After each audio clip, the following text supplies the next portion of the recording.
spare parts I had kicking around. The motor is one that I just built. It's a black powder motor. It's got 3 grams of propellant in it. The motor weighs 9.5 grams, and the rocket weighs about a little less than 25 grams. Just a real basic flyer with pretty big fins.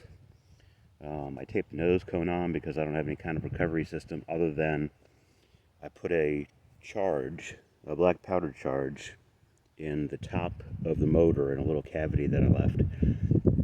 So hopefully what will happen is, this is an inburning design, hopefully what will happen is, by the time it reaches the top of the propellant charge, it heats up the cavity enough to detonate that black powder.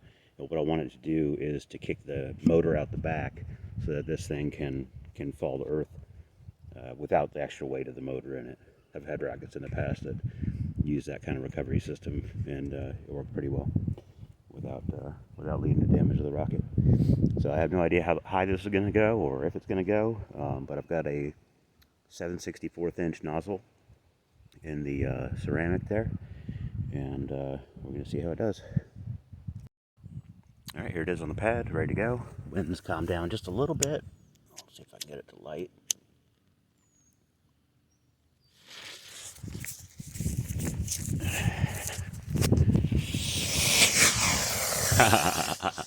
Well, okay. Wasn't enough thrust, and it didn't eject the charge, so. But at least there's no damage. And it will fly again. Next time I'll probably use a candy propellant instead of the black powder. I don't have the equipment to ram it down tight enough to really produce enough thrust. All right, thanks.